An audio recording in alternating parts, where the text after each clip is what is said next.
Hi, everybody. Welcome to Child and Adolescent Nutrition and Health, Week 1. My name's Professor Johnson, and we are going to go through a couple of items throughout tonight and make it super engaging via online. So, first of all, our agenda tonight, we're going to be looking at a quick devotion. I'm going to talk about some of the course expectations, and then we'll be covering a nutrition overview, which will be found in a couple of video clips. And then I'll show you how to calculate the RDA for a protein, which will be part of your first assignment. And please note that there is an outline provided with blanks, and if you can follow along as we're going throughout this lecture and complete the blanks, and then turn that in for your week 1 attendance. So I always like to start my week 1 class with the devotion from Proverbs 22:6. In this Bible verse, they're talking about train up a child in the way that you want them, and they will not depart from it. So this is a religious aspect, of course, talking about if you train them up based off of faith, and if they're going to be within the church, then they'll stick around for it when they're an adult. I like to think of this and relate it to nutrition because I think we have a really big impact and ability to train up a child in their eating habits, and it really does start from infancy.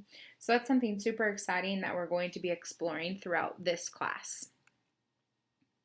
So what are some course expectations? This is your second class in your cohort, and it's pretty laid out similar in regards to assignments, discussion boards, etc. One thing to note that this is a 4-unit class. So it is a lot of work because it's 4 units condensed into a 7-week course. And in order to meet that, quote, seat time to comply with WASC, ensuring that it is a 4-unit course, there is going to be a little bit of extra discussion boards, assignments, and so forth. So be prepared every week with your discussion boards, and please respond to at least 2 peers each week, and make sure that your responses are somewhat in depth and not just I agree or I disagree. And bring in some other outside resources because that's where your critical thinking and knowledge really expresses itself. There's assignments every week, and we'll be talking about them in class as we go through. And in addition to that, there are online videos available that thoroughly explains what the assignment expectation is.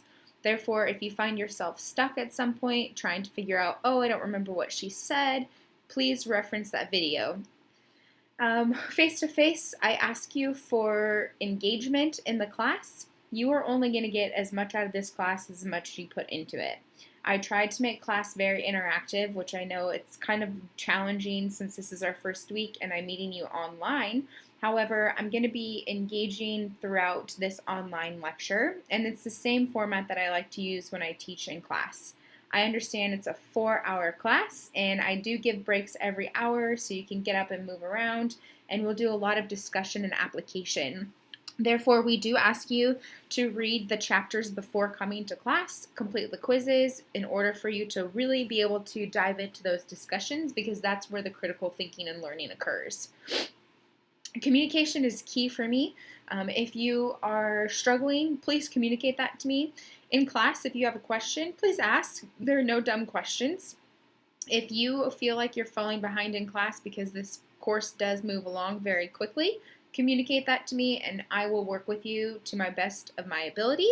But if you wait until the very end of the class and you're struggling and you want to go back and make up assignments, that's just not going to work for us. So make sure that you're communicating openly, and I will communicate with you all every week. So let's go ahead and get started. I always like to ask this question in the very beginning, and this is one of your fill in the blanks of what are your fears and what are your hopes of taking this class? So go ahead and pause it and jot those down. Now, you can compare what you wrote down to what I commonly get in the classroom. The most common fears relate to being confused in regards to the science behind nutrition or confused about how to calculate the pieces of nutrition. And then, of course, the fear of, well, I'm going to find out that this food I really like is really bad for me. So set all those fears aside because I will be addressing all of them. I'm here to kind of go along the journey with you and really help you learn this and be comfortable in calculating, be comfortable in understanding the science. And then I have this rule, all foods fit. And so we'll talk through about, well, how do I still enjoy this food even though I know that it has maybe nutrients that are not so health giving? Most of the hopes are being able to understand why kiddos need different types of nutrition, and then especially those kids who maybe need alternative therapies or if they have allergies. How do I basically approach that? So I'm curious, let me know if you had any similarities. Why are you taking CDV through 25? You are all in a bachelor's degree program trying to pursue some sort of career working with children. And it's really important that you understand the importance of adequate nutrition for a growing child and how that impacts their overall life, their self-esteem, their mental health, their physical health, all of the above. And this class will help you become the experts for children and interacting with them because you're going to be the ones working with them. So me as a dietitian, I cannot reach every single person out there, but I can teach you how to reach them. And so this is really why I love to teach college, especially this class, because you are all working with kids, or you will be working with kids. So you're the ones interacting with them on a daily basis and teaching them about healthy nutrition.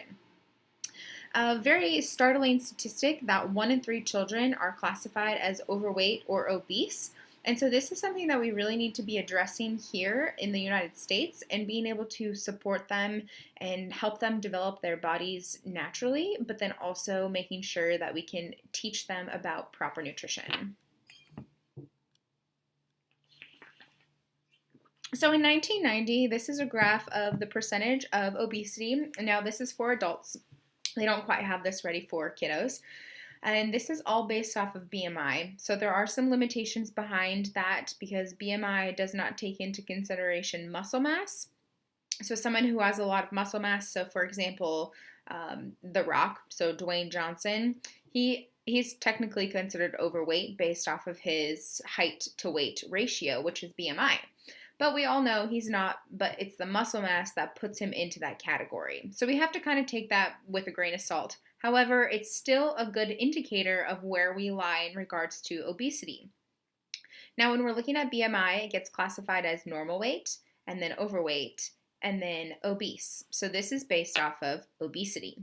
So essentially what this is saying is that Texas, for example, has 10 to 14% of their entire population is considered overweight. Let's jump to 1995. 1995, now we have nothing that's white, right? And we have very limited of the lighter blue, and we have a lot more of this kind of royal blue, where about a fourth of the population, well, not quite, 15 to 19% is considered obese. Let's go ahead and jump to 2000. So in 2000, now only Colorado is left with the 10 to 14%, where a huge chunk now is that 1/4, right? So 20 to 24% of that population is considered obese. 2005, we sadly now have 3 states in this red zone here, the dark red with the little dots, where over a third of that population is considered obese. So this is an issue. And then finally, if we look at 2010, startling. So why do you think that these southern states right here have a higher rate of obesity?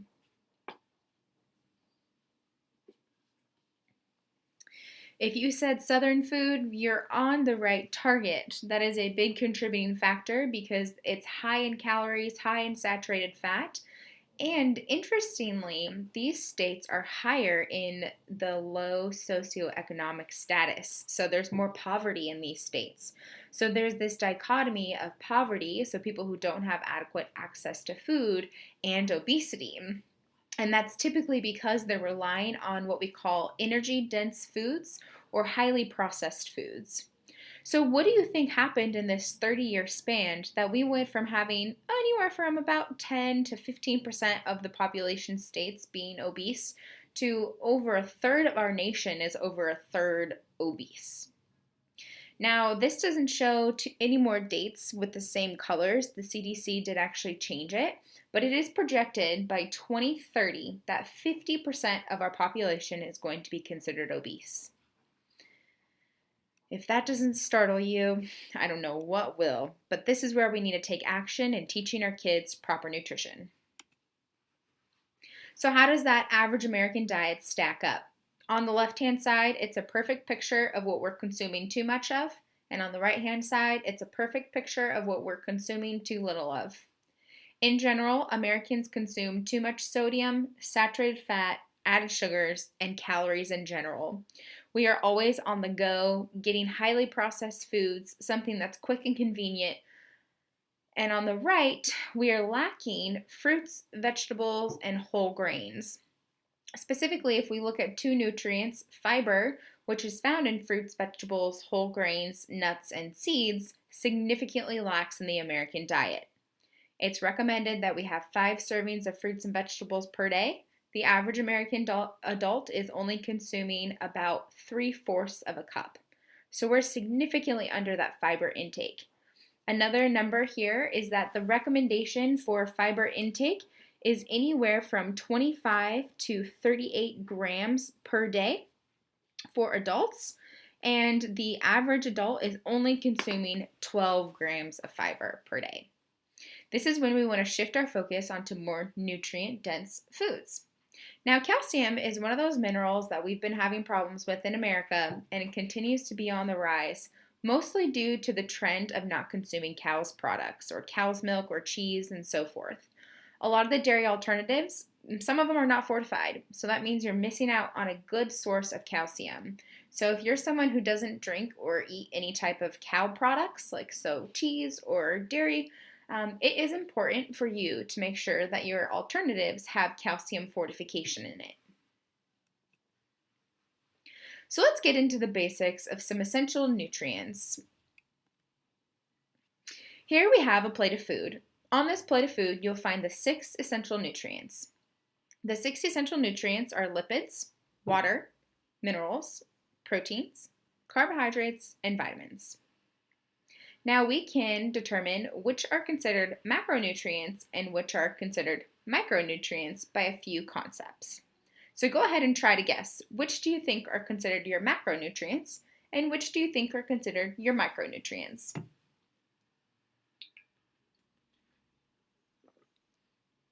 If you guessed lipids, carbohydrates, and protein are your macronutrients, you're correct. Sometimes people get confused and think that water is considered a macronutrient because it is the most essential nutrient. However, when we look at the chemical structure of water, it's a very small molecule. It's H2O. So basically 3 pieces are coming together to form water. So that makes it a micronutrient. Micronutrients mean that chemically they're very small. Micro means small. So water, minerals, and vitamin are all considered micronutrients based off of those chemical structures. Whereas lipids, also known as fat, carbohydrates, and protein are long chains of molecules, making them very large molecules, hence the name macro. Another reason that lipids, carbohydrates, and proteins are considered macronutrients is because they provide energy, where water, minerals, and vitamins do not. What do I mean by energy? What I mean by energy is calories. So the way our body gets energy and makes us move, helps our brain function, helps our heart pump blood, is through energy. Carbohydrates, protein, and lipids all provide a certain amount of calories per gram. Carbohydrates and protein share a commonality of 4 calories per gram. For example, if you had a carbohydrate, so like a slice of bread, typically is anywhere from 10 to 20 grams of carbohydrates. So let's just go with the 10 grams to make math a little bit easy. So if you had 10 grams of a carbohydrate, then that would be approximately 40 calories. Lipids have twice as much calories per gram, or basically for the same volume size as carbs and protein. Fat provides 9 calories per gram. So sadly, this is why the serving size on peanut butter is so small. Now, alcohol is not considered a macronutrient. However, it is important to understand that alcohol still has calories. A traditional calorie per gram for alcohol is 7 calories. So let's look at the main functions of carbs, protein, and fat, and food sources. We're going to start with carbohydrates because carbohydrates should be the bulk of everyone's diet. It's the largest staple in most diets around the world.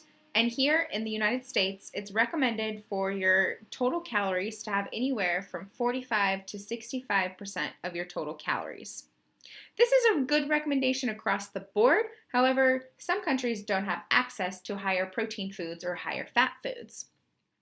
The primary function of carbohydrates is an energy source. Carbohydrates break down into glucose, and glucose is just a fancy word for sugar. So sugar is really what's producing energy inside of our bodies. We can classify carbohydrates as simple and complex.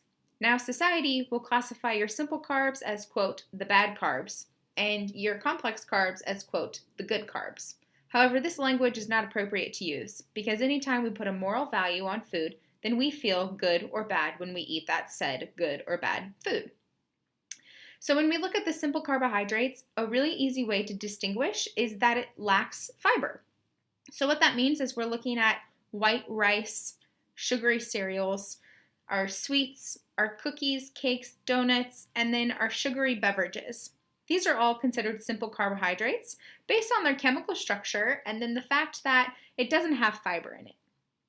Our complex carbohydrates are things like your fruits, your vegetables, and your whole grains. And then your starches, so like your whole wheat bread, your whole wheat pasta, or your brown rice, quinoa, oatmeal. Even beans are considered a complex carbohydrate. So think about all your plant-based foods. Plant-based foods are going to be complex carbohydrates because they are loaded with fiber and good healthy nutrients. So we want to shift our focus onto consuming more complex carbohydrates and limit the amount of simple carbohydrates that we consume in our diets. I like to share this graph with you because this is an excellent way to show you the difference nutritionally between whole grains and white grains. On the left-hand side is what would represent brown rice or whole wheat bread or whole wheat pasta. On the right-hand side is what would represent white bread, white rice, white pasta. Now the commonality here is your endosperm. So this endosperm is the middle layer of the wheat kernel that provides the carbohydrates and protein. Now during the processing of making that white bread, they're going to remove the bran, which is the outer layer, which is full of fiber and B vitamins. They're also going to remove this germ, which has healthy vitamin E and also our healthy fats, to get this endosperm remaining. Now, the reason they want that is for the texture. So if you've ever compared white bread and whole wheat bread, the white bread has a very refined texture, where the whole grain is nutty, it's firmer, and that's because it's loaded with our fiber and loaded with our healthy fats. So here, it's important to make at least half your grains whole, if not 100% of them. Next, we're going to look at protein. Our society is completely obsessed with protein. We have protein bars, protein shakes, protein cookies, and even protein Cheerios. But it's important to note that we're really good at utilizing the proteins found within our body, and we really only need anywhere from 10 to 35% of our total calories coming from protein. Now, what's this dependent on? It's largely dependent on activity levels, just the way carbohydrates are, which I didn't mention earlier. So you're going to want to go on the higher end if you're more active, versus if you're more sedentary, you go on the lower end. There are some people who require low protein diets, and then there's some people who require a higher protein diet. It really becomes individualized. However, protein is the least amount of macronutrient that we actually need in our diets, which is a common misconception in our culture. The primary functions of protein within the body, pretty easy to identify for most, is that it has to do with our muscle. So people who are working out in the gym, they want to eat a lot of protein because they want to try to increase their muscle mass. However, it's important to note that if they are not consuming adequate calories, you will never gain muscle mass. Protein also plays a role in creating our hormones, so things like insulin or estrogen, and creating our enzymes, so things like lactase that help break down the lactose in cow's milk. The way we classify proteins is considered complete or incomplete. The complete proteins are all your animal-based proteins, and also soy. Soy is an outlier. And with that, it means that they contain all 9 essential amino acids. I'll get to that in a bit. The incomplete proteins are your plant-based sources. So things like your nuts or your grains, they're going to have protein in it, but it is considered an incomplete protein because it lacks one or more amino acid that's essential. So what do I mean by that? Here's a huge chart of the 20 amino acids that are found in our foods. So protein gets broken down into individual amino acids. We have 20 total. 9 of them are essential. So this pink box over here to the left are your 9 essential amino acids. What that means is that you must consume essential amino acids in your diet in order to have them in your body. Your body will not make these essential amino acids. Therefore, people who are vegan and vegetarian run the risk at becoming deficient in essential amino acids because they're consuming mostly incomplete proteins, which means that they're missing one or more of these essential amino acids.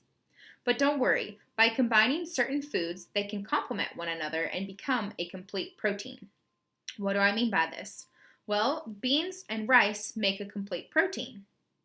Beans are missing one amino acid that the rice has, and the rice is missing the amino acid that the beans have.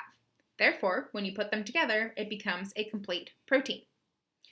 The other two, the yellow and the green, are your non-essential amino acids. So this means that your body can actually make them. So therefore, you don't have to eat them in your diet. The yellow one here, they can become essential only under severe cases. So things like if a burn patient is running through all of their, trying to make new skin, they can become essential for them. Our last macronutrient is fat. Fat is the primary energy source for resting muscles, and even right now, as you sit and listen to this, you're burning fat. Fat should be anywhere from 20 to 35% of our total calories. The way we look at fat within our food systems is either saturated or unsaturated. So saturated fats are in things like your animal-based products. There's one outlier, which is actually coconut oil. We want to limit the amount of saturated fat in our diet, and we want to focus on consuming more unsaturated fat. Unsaturated fat is what gives us all those really good health benefits.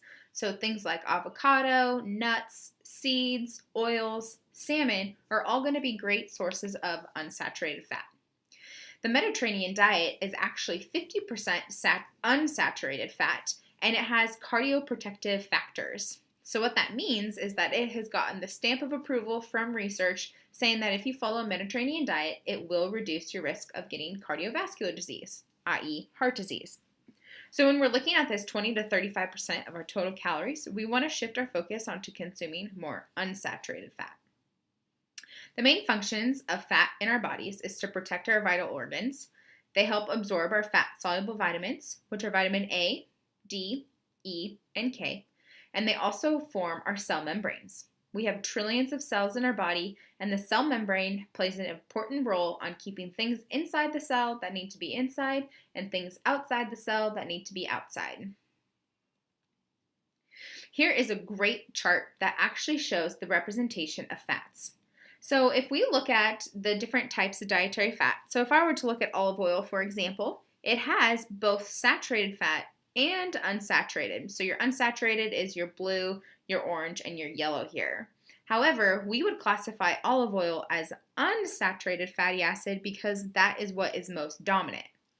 Whereas butter, for example, is 68% saturated fat. Therefore, we would classify butter as a saturated fat. Now, I like to point this out because there's a big misconception around saturated fat. People think that coconut oil is super healthy for you. However, it's important to note that it is loaded with saturated fat. So there's 91% of coconut oil is saturated, compared to butter is only 68%. Why do I point this out? Well, the Dietary Guidelines of 2015-2020 recommend that no more than 10% of our total fat comes from saturated. So this is important to reduce the amount of saturated fat that we're consuming. Now, I'm not going to talk too much about vitamins and minerals because one of your first assignments is actually going to be creating a page on a particular vitamin and mineral, and then you're going to go in and read your peers. So we're not going to spend that time talking about the different functions within the vitamins and minerals. However, I do want to talk about how do we make sure that we're getting all these healthy nutrients within our bodies. The government came out with Choose My Plate. I believe it was in 2012 is when it got approved, and then we started seeing it a couple years later. And with that, this is a good visual tool that shows you what your plate should look like. So they recommend that half your plate is fruits and vegetables, a quarter of it is grain, a quarter of it is protein-rich foods, and then you have some type of dairy component. Now, this could be a dairy substitute. However, they're really just looking for a high calcium food here. My Plate replaced My Pyramid. So you might be familiar with My Pyramid. There's another one where the bottom part would be the grains and then so forth. So My Pyramid is the old version of My Plate. They recognized it was a little confusing for the average person to understand how to consume these different food groups, so they simplified it. So I want to know, what are the main differences when you compare My Plate and My Pyramid? Which do you prefer? Why? So the My Plate is based off the Dietary Guidelines of 2015-2020. Michelle Obama actually did some great work for nutrition policy to promote healthy eating, to prevent overnutrition, so basically in excess, and undernutrition, so being able to address people who are not getting adequate nutrition. The Dietary Guidelines of 2015-2020 recommend that you consume a healthy diet throughout the lifespan. So instead of waiting until you're an old person and you have a disease and then start eating healthy, rather start eating healthy from even when the baby is in the womb.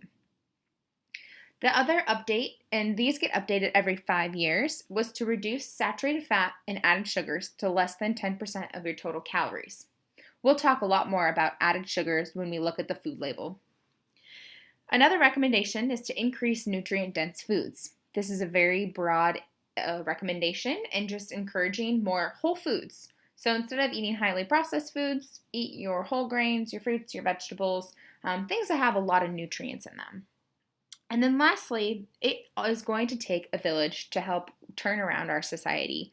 So everyone plays a role. So whether you're a school teacher, whether you're in government policy, whether you are a dietitian, or whether you're a physician, we all play some type of role in promoting a healthy society through nutrition. So this concludes the first video for online this week, and I want to leave you with this quote. Nutrition is an investment, not instant gratification. We live in a society where people are quick to take pills, potions, shakes, and whatever cure-all in order to get the body that they want or become healthy. But in fact, it's really simple. Move more and eat more plant-based foods.